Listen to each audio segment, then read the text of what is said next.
My dear students, we are going to take up a new topic which is also very, very important, that is delivery of goods and the rules regarding delivery. എന്താണ് ഈ delivery എന്ന് പറഞ്ഞാൽ? Delivery means എഴുതി വെച്ചോളൂ, voluntary transfer of possession from one person to another. Voluntary, സ്വമേധയാ കൈവശം മാറുകയാണ്. ഇപ്പം ഞാൻ നിങ്ങൾക്ക് എൻ്റെ സാധനം കാറ് കൈവശം തന്നാൽ I have delivered. Voluntary transfer of possession from one person to another. ഒരാളിൽ നിന്ന് മറ്റൊരാളിലേക്ക് അയാളുടെ സ്വമേധയാ ബൈ ഫോഴ്സോ തോക്ക് ചൂണ്ടിയിട്ടോ ഒന്നല്ല. അതിനാണ് ഡെലിവറി എന്ന് പറയുന്നത്. 3 തരം ഡെലിവറി ഉണ്ട്. ഒന്ന് ആക്ച്വൽ ഡെലിവറി, രണ്ടാമത്തത് സിംബോളിക് ഡെലിവറി, മൂന്നാമത്തത് കൺസ്ട്രക്റ്റീവ് ഡെലിവറി. ഇപ്പം ഞാൻ എൻ്റെ കാറിൻ്റെ ഇപ്പം എൻ്റെ ലാപ്ടോപ്പ് എടുത്ത് നിങ്ങൾക്ക് തന്നു. അപ്പം ഫിസിക്കൽ ഡെലിവറിയാണ്, ഫിസിക്കലായിട്ട് നിങ്ങൾക്ക് തന്നു.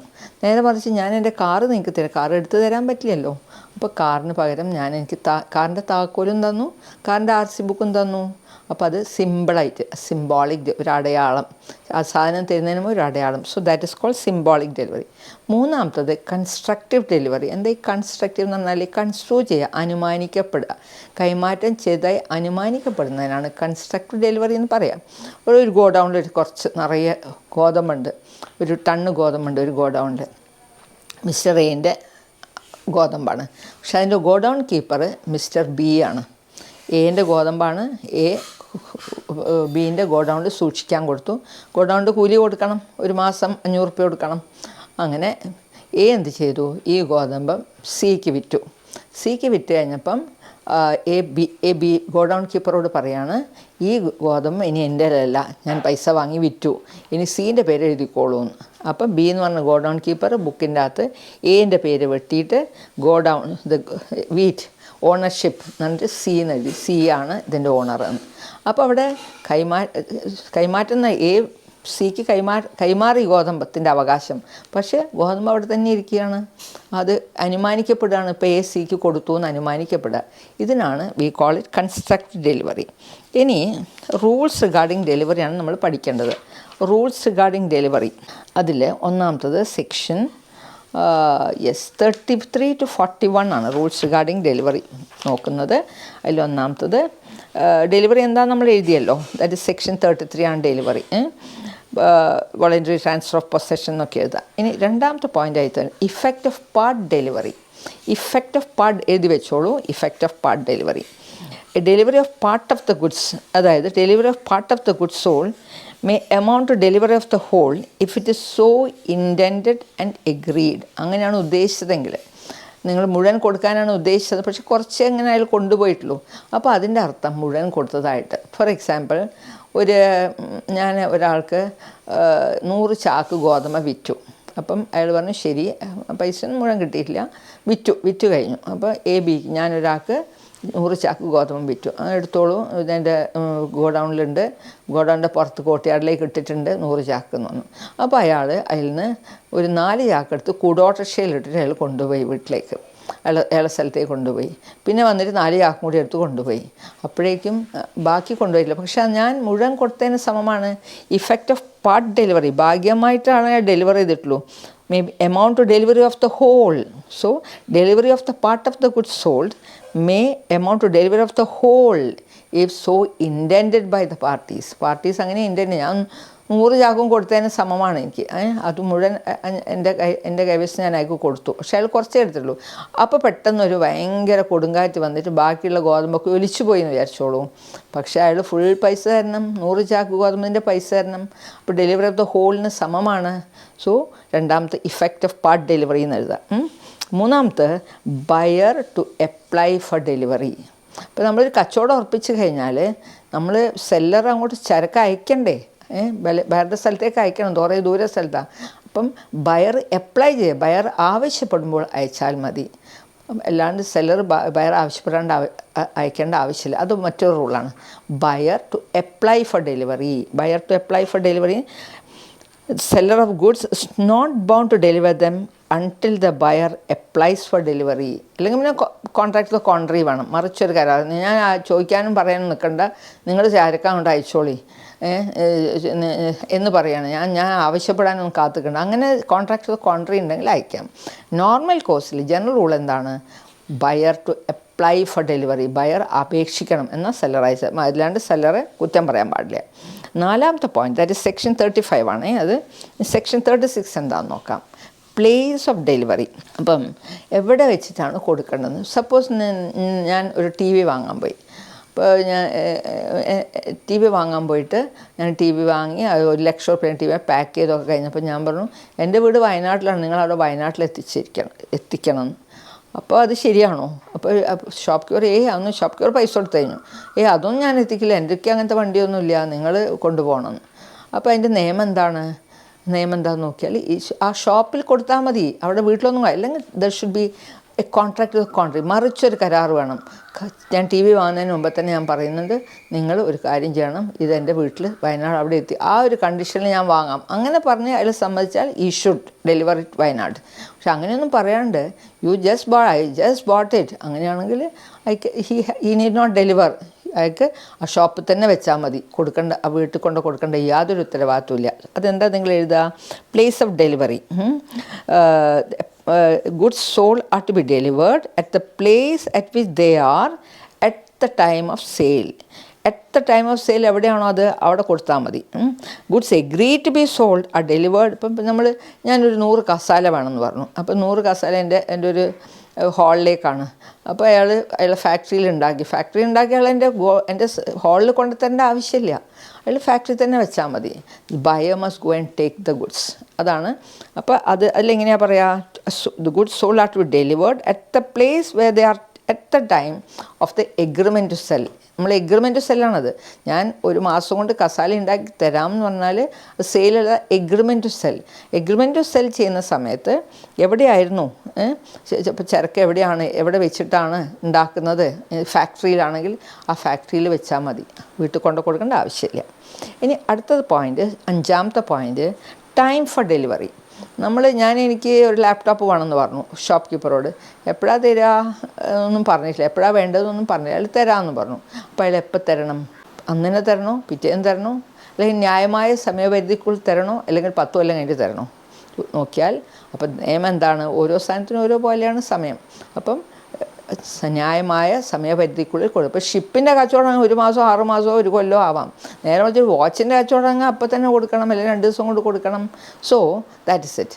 So time for delivery, when no time is fix for delivery, it should be delivered within a reasonable time. Reasonable time എന്ന് പറഞ്ഞാൽ ന്യായമായ സമയപരിധി. ഇനി goods in possession of third party. അടുത്ത പോയിന്റ് സെക്ഷൻ 36(2) ആണ്. 36 നേരത്തെ പറഞ്ഞ 36 സബ്സെക്ഷൻ 2. Place of delivery 36(1). ഞാൻ നോട്ട് തരാം. Goods in possession of A third party എന്ന് പറഞ്ഞാൽ ഒരു ഗോഡൗണിലാണ് ചരക്കുള്ളത്. അപ്പോൾ ബിക്ക് ആ ഗോഡൗണിലത്തെ ചരക്ക് വിൽക്കുകയാണ്. അപ്പോൾ ഗോഡൗൺ കീപ്പർ എന്ത് ചെയ്തു? ആ ചരക്ക് എൻ്റെ പേര് വെട്ടിയിട്ട് ബീൻ്റെ പേര് എഴുതി. ഇപ്പോൾ ബി ആണ് അതിൻ്റെ ഓണർ, വിറ്റ് കഴിഞ്ഞാൽ. അപ്പം goods in possession of third party, where the goods at the time of possession with third party, there is no delivery unless and until the third person acknowledges to the buyer that he holds the goods on his behalf. Third party എന്ന് പറഞ്ഞാൽ godown keeper acknowledge ചെയ്യുക. അയാൾ പറയുകയാണ്, ഞാൻ അംഗീകരിക്കുകയാണ്, ഞാൻ നിങ്ങൾക്ക് വേണ്ടിയിട്ടാണ്, ബയർക്ക് വേണ്ടിയിട്ടാണ് ചരക്ക് ഹോൾഡ് ചെയ്യുന്നത് എന്ന് അയാൾ പറഞ്ഞു കഴിഞ്ഞാൽ അതോടുകൂടി ഡെലിവറിയായി. ബയർക്ക് ഡെലിവറി കൊടുത്തു. ഇനി time for tender of delivery. Time for tender and demand of delivery. Demand എന്ന് പറഞ്ഞാൽ ആവശ്യപ്പെടുക, ടെൻഡർ എന്ന് പറഞ്ഞാൽ എടുത്തോളൂ എന്ന് പറയാം. അതാണ് ഡിമാൻഡ്. അപ്പോൾ ഡിമാൻഡും ടെൻഡറും എപ്പോൾ ചെയ്യണം? ഇപ്പം ഞാൻ പറയാം, എനിക്ക് 10 ചാക്ക് ഗോതമ്പ് വേണമെന്ന് പറഞ്ഞു. അപ്പോൾ സെല്ലർ അല്ല 10 ചാക്ക്. അപ്പോൾ സെല്ലർ എന്ത് ചെയ്തു? രാത്രി 12 മണിക്ക് ലോറിയും കൊണ്ട് വന്നിട്ട് ചരക്ക് എത്തിയിട്ട് വേഗം ഗോഡൗണിലേക്ക് എനിക്ക് ലോറി മടങ്ങിപ്പോകണമെന്ന് പറയാം. അങ്ങനെ ചെയ്യാൻ പാടുണ്ടോ? നോ. ഒരു റീസണബിൾ അവറിൽ മാത്രമേ ചോദിക്കാൻ പാടുള്ളൂ. അതായത് രാവിലെ 10 മണി മുതൽ 5 മണി വരെ ഗോഡൗൺ തുറന്നു നിൽക്കുന്ന സമയത്ത്. അതേപോലെ അത് ഡിമാൻഡും, അതിപ്പോൾ ടെൻഡറാണ്, ഇത് എടുത്തോളൂ എന്ന് പറയുന്നത്. ഇപ്പം എനിക്ക് 10 ചാക്ക് ഗോതമ്പാണ് ഇപ്പം അയക്കണമെന്ന് രാത്രി 12 മണിക്ക് ചോദിക്കാൻ പാടുണ്ടോ? നോ. അപ്പം അതും ശരിയല്ല. അപ്പോൾ അത് നമ്മൾ എന്താ എഴുതുക? Demand and tender should be made at reasonable hour. Reasonable hour എന്ന് പറഞ്ഞാൽ ന്യായമായ ഒരു സമയത്തിന്. 2 മണിക്കാണ്, രാവിലെ 10 മണി മുതൽ വൈകുന്നേരം 5 മണി വരെ ഗോഡൗൺ തുറന്നു വെക്കുന്ന സമയം. ആ സമയത്ത് മാത്രമേ നമ്മൾ ഡിമാൻഡ് ചെയ്യാനും പാടുള്ളൂ. ടെൻഡർ എന്നാൽ ഇത് എടുത്തോളൂ എന്ന് പറയുന്നത്. എന്നാൽ എടുത്തോളൂ, ഇത് തുറക്കൂ, ഗോഡൗൺ തുറക്കും, ഇപ്പം തന്നെ രാത്രി 12 മണിക്ക് ഉള്ളിൽ കയറ്റി ഞങ്ങൾക്ക് മടങ്ങണം എന്ന് പറഞ്ഞാൽ നോ. അത് ന്യായമല്ല. ഇനി expenses for delivery, next point. Expenses for 36.5, time demand and tender 36.5 expenses for delivery. Expenses എന്ന് പറഞ്ഞിട്ടുണ്ടെങ്കിൽ ഇപ്പോൾ ഞാനൊരു മരം വാങ്ങുക, ഒരു വലിയ പ്ലാവ്, 50,000 രൂപേൻ്റെ പ്ലാവ്, അല്ലെങ്കിൽ 1,00,000 രൂപേൻ്റെ പ്ലാവ്. അപ്പോൾ പ്ലാവ് കട്ട് ചെയ്ത് തരേണ്ട ഉത്തരവാദിത്വം സെല്ലർക്കാണോ ബയർക്കാണോ? നമ്മൾ മുൻകൂട്ടി ഒന്നും നിശ്ചയിച്ചിട്ടില്ല ആര് കട്ട് ചെയ്യണമെന്ന്. അപ്പോൾ നോർമൽ റൂൾ എന്താണ്? സെല്ലറുടെ ചിലവ്. ഇപ്പോൾ 50,000 രൂപേൻ്റെ ഒരു മരമാണ്, ഒരു ജാക്ക് ട്രീ ആണ്, പ്ലാവാണ്. അപ്പം അത് മുറിക്കാനായിട്ട് 2,000 രൂപ. അപ്പോൾ 2,000 രൂപ ആര് കൊടുക്കണം? സെല്ലർ കൊടുക്കണം. സെല്ലർ കൊടുക്കൂല എന്ന് പറയാൻ പറ്റില്ല. So expenses for delivery should be borne by the seller. പിന്നെ അടുത്തതാണ് section 37, delivery of the wrong quantity. എഴുതിക്കോളൂ, delivery of the wrong quantity. അപ്പം ഞാൻ 5 ചാക്ക്, എനിക്ക് 5 ചാക്ക് ബസ്മതി റൈസ് വേണമെന്ന് പറഞ്ഞു. പക്ഷേ അയാൾ കൊണ്ടുവന്ന് വെറും 2 ചാക്കാണ്. എനിക്ക് വേണമെങ്കിൽ എടുക്കാം, I can take and pay the money. അല്ലെങ്കിൽ അയാൾ ഞാൻ 5 ചാക്ക് ഗോതമ്പ് വേണമെന്നു, അയാൾ 10 ചാക്ക് കൊണ്ടുവന്നു. If I want I can take, എന്നിട്ട് ആ റേറ്റിൽ അങ്ങോട്ട് കൊടുക്കാം, പൈസ കൊടുക്കാം. That is also done, that is also okay. അപ്പം ലെസ്സർ ക്വാണ്ടിറ്റി ആണ്, ബിഗർ ക്വാണ്ടിറ്റി ആണെങ്കിലും ഇനി ബിഗർ ക്വാണ്ടിറ്റി കൊണ്ടുവന്നു 10, എനിക്ക് 5 മതി. അപ്പം ഞാൻ 5 എടുത്തിട്ട് ബാക്കി 5 തിരിച്ചു കൊടുക്കാം. That is also okay, well and good. അപ്പോൾ delivery of the wrong quantity എന്ന് പറഞ്ഞിട്ട്, and the seller delivers less than he contracted to sell. The buyer may reject them. Bike വേണം റിജക്റ്റ്. ഇത് കുറച്ച് കൊണ്ട് എനിക്ക് ശരിയാവില്ല, ഇനി വേറെ ജാതി അരി വാങ്ങുകയാണെങ്കിൽ കുക്ക് സമ്മതിക്കില്ല, രണ്ടും ഒരേപോലത്തെ വേണം, ഒക്കെ റിജക്റ്റ് ചെയ്യാൻ അധികാരമുണ്ട്. പക്ഷേ ആക്സെപ്റ്റ് ചെയ്താൽ അയാൾ പേ ചെയ്യണം. 2 ചാക്കാണ്, ഓക്കെ ഞാൻ എടുക്കാമെന്ന് പറഞ്ഞാൽ അത് പേ ചെയ്യണം. ഓക്കെ, കുറഞ്ഞത് കൊടുത്താൽ. പിന്നെ ക്വാണ്ടിറ്റി ഓഫ് ഗുഡ്സ് ലാർജർ ക്വാണ്ടിറ്റിയാണ് കൊണ്ടുവന്നതെങ്കിൽ if he want he can take, അല്ലെങ്കിൽ വേണ്ടതെടുത്ത് he can take what he wants and reject the list. പിന്നെ അടുത്തത് ഇൻസ്റ്റാൾമെൻറ്റൽ ഡെലിവറീസ്, അതാണ് സെക്ഷൻ 38.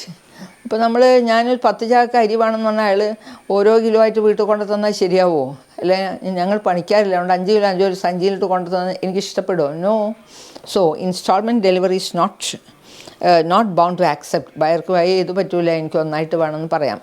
അല്ലെങ്കിൽ മുൻകൂട്ടി പറഞ്ഞ് there should be a contract to the contrary എന്ന് പറഞ്ഞാൽ I don't have any workers, I will take 5 kilo and give it to you എന്ന് പറഞ്ഞാൽ യെസ് എന്ന് പറഞ്ഞാൽ ഓക്കെ. അങ്ങനെ ഒരു കോൺട്രാക്റ്റ് ഒന്നും ഇല്ലെങ്കിൽ instalment delivery is not allowed. Instalment delivery പറ്റില്ല. പിന്നെ ഡെലിവറി ടു കാരിയർ എന്ന് പറഞ്ഞിട്ടുണ്ടെങ്കിൽ ലോറി കയറ്റുക, വണ്ടി കയറ്റുക, ഷിപ്പ് കയറ്റുക, അതാണ് കാരിയർ എന്ന് പറഞ്ഞാൽ. ഇപ്പോൾ കാരിയറിലെ ഡെലിവറി കൊടുത്താൽ പ്രൈമ ഫേസി അത് ബയർക്ക് കൊടുത്തതിന് സമമാണ്. എന്താ എഴുതുക? Delivery to carrier. Delivery to goods carrier for transmission to the ബയറിലേക്ക് എത്തിക്കാൻ വണ്ടി കയറ്റിയാൽ prima facie is deemed to be delivery to the buyer. ബയർക്ക് ഡെലിവറി ചെയ്തതായിട്ടാണ് കണക്കാക്കപ്പെടുക.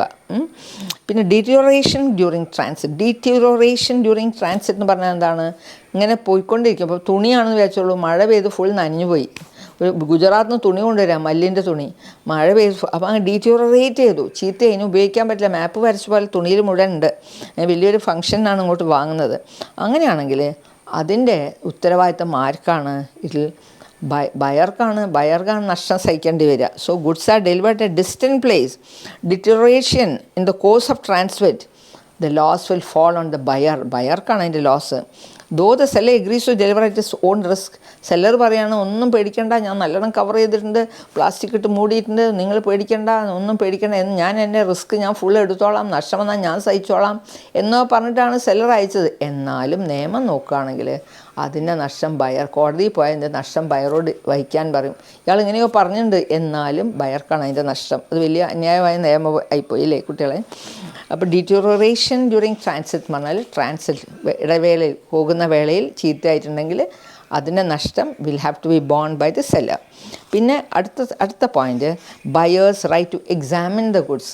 ബയർക്ക്, വാങ്ങുന്ന ആൾക്ക് ചരക്ക് പരിശോധിക്കാനുള്ളൊരു അവകാശമുണ്ട്. ഇപ്പോൾ അരി കൊണ്ടുവന്നു എൻ്റെ വീട്ടിൽ, ഞാനാണ് വാങ്ങുന്നത്, ഞാനാണ് ബയർ. ഞാൻ 3-4 ചാക്ക് കുത്തി നോക്കട്ടെ, കുറച്ച് അരി നല്ലതാണോ നോക്കട്ടെ. അതൊന്നും പറ്റില്ല. അപ്പോൾ എനിക്ക് പറയാം നോ, ഐ ഡോണ്ട് വാണ്ട് എന്ന് പറയാം. അപ്പം buyer has got every right in law, നിയമപ്രകാരം അത് പരിശോധിക്കാനുള്ള അവകാശം ബയർക്കുണ്ട്. അപ്പോൾ അടുത്ത 13ാമത്തെ point, buyer's right to examine the goods when the goods are delivered was not previously examined, ഞാൻ മുൻകൂട്ടി അവിടെ ഒന്നും പോയി നോക്കിയില്ല, then I have got a reasonable, the buyer has got a reasonable opportunity, അവസരം, to examine the goods, to ascertain whether the goods are same, and order ചെയ്ത goods തന്നെയാണോ വന്നത് എന്ന് പരിശോധിക്കാനുള്ള റൈറ്റ്, അവകാശം ബയർക്കുണ്ട്. ദാറ്റ് ഇസ് ഇനി ഒറ്റൊരു പോയിൻറ്റും കൂടി ഉണ്ട്, that is rules relating the acceptance of delivery of goods. Acceptance of delivery എന്ന് പറഞ്ഞാൽ, ഇപ്പം ഞാൻ നിങ്ങൾക്ക് ചരക്ക് അയച്ചു, നിങ്ങളത് സ്വീകരിച്ചോ സ്വീകരിച്ചില്ലേ എന്ന് എപ്പോഴാണ് നമുക്ക് മനസ്സിലാവുന്നത്? അയാൾ ബയർ സ്വീകരിച്ചോ സ്വീകരിച്ചില്ലേ എന്ന്. ഒന്നാമത്തെ എങ്ങനെയാണെന്ന് വെച്ചാൽ, ബയർ പറയാണ്, ഇതാ എനിക്ക് ചരക്ക് ഇവിടെ എത്തി, ഞാൻ സ്വീകരിച്ചു കേട്ടോ എന്ന് പറഞ്ഞാൽ സ്വീകരിച്ചതായിട്ട് കണക്കാക്കും. എന്നാലല്ലേ തമ്മിൽ കരാറുണ്ടാവുള്ളൂ. ഒരു ഓഫറും ഒരു ആക്സെപ്റ്റൻസ് വന്നാലേ കരാർ, കേസോ കൊടുക്കണമെങ്കിൽ കരാർ വേണം. പിന്നെ രണ്ടാമത്തത്, the buyer does any act inconsistent with ownership of the seller എന്ന് പറഞ്ഞാൽ എന്താ അർത്ഥം? സെല്ലറുടെ അവകാശത്തിന് വിരുദ്ധമായിട്ട് ബയർ എന്തോ ചെയ്തു. അതായത് ബയർ ആ സാധനത്തിൽ ഇപ്പോൾ ഒന്നായിട്ട് ഒരു 100 ചാക്ക് ഗോതമ്പ് വന്നതാണ്, അല്ല അരി വന്നതാണ് എൻ്റെ വീട്ടിലേക്ക്. ഞാൻ അതിൽ നിന്ന് 2 ചാക്ക് എടുത്ത് വിറ്റു. അപ്പോൾ ഞാൻ എൻ്റെ സ്വന്തമാണെന്നുള്ള നിലവിൽ പെരുമാറി. സെല്ലർക്ക് അതിൻ്റെ ഓണർഷിപ്പില്ല, എനിക്കാണ് ownership. Inconsistent with ownership of the seller എന്ന് പറഞ്ഞാൽ, സെല്ലർക്ക് ഓണറാന്നുള്ള എങ്കിലും അതിന് വിരുദ്ധമായി ഞാൻ പ്രവർത്തിച്ചു, ഞാനെടുത്ത് വിറ്റു. അപ്പോൾ ഞാൻ ആക്സെപ്റ്റ് ചെയ്തതായി കണക്കാക്കും. മൂന്നാമത്തത്, ചരക്ക് അവിടെ കൊണ്ട് ഇട്ടു, ആ സ്ഥലത്തിട്ടു, ബയർ ഒന്നും മിണ്ടാണ്ട് അവിടെ തന്നെ കുറേ നാൾ കിട്ടുന്നു. ഞാൻ വേണ്ട നിങ്ങൾ മടക്കിയെടുത്തോളൂ ഒന്നും പറയാണ്ട്, without intimating the seller that has rejected them, ഇത് ചരക്ക് മോശമാണ് ഞാൻ റിജക്റ്റ് ചെയ്തു എന്നൊന്നും പറയാണ്ട് ആ ചരക്ക് അവിടെ കിടക്കുക മുറ്റത്ത്. അങ്ങനെയാണെങ്കിലും അയാൾ ആക്സെപ്റ്റ് ചെയ്തതായിട്ടാണ് നിയമം കണക്കാക്കുക. നിയമം ചോദിക്കും, നിങ്ങൾക്ക് വേണ്ടെങ്കിൽ അപ്പം തന്നെ വിളിച്ച് പറയണ്ടേ, കൊണ്ടുപോയിക്കോളും പറയണ്ടേ, നിങ്ങൾക്ക് കൊടുക്കേണ്ട ഉത്തരവാദിത്വമൊന്നുമില്ല, he will have to take it back. പക്ഷേ അയാൾ മിണ്ടാണ്ട് അവിടെ വെച്ചാൽ അയാൾ ആക്സെപ്റ്റ് ചെയ്തു, നിയമത്തിൻ്റെ കണ്ണിൽ അയാൾ ആക്സെപ്റ്റ് ചെയ്തു. ഇതാണ് കുട്ടികളെ റൂൾസ് റിഗാർഡിങ് ഡെലിവറി. അപ്പോൾ ഈ നിങ്ങൾ ഫുള്ള് ചിലപ്പോൾ പരീക്ഷയ്ക്ക് വരില്ലായിരിക്കും, എന്നാൽ ഈ 13 പോയിൻറ്റ്സ് ഉണ്ട്. ഈ 13 പോയിൻറ്റ്സിൽ ഒരു 4-5 പോയിൻറ്റ്സ് എഴുതാൻ പറയും, മുഴുവനൊന്നും ചോദിക്കുന്നുണ്ടാവില്ല. അപ്പോൾ നിങ്ങൾക്ക് ഇഷ്ടപ്പെട്ട 4-5 പോയിൻറ്റ്സ് എടുത്ത് നന്നായി പഠിച്ചിട്ട് വെച്ചോളൂ. So that is it. So thank you very much, my dear children. Please subscribe this channel to my video, and also share it to the maximum number of students so that it will be very helpful for them also. Thank you very much once more.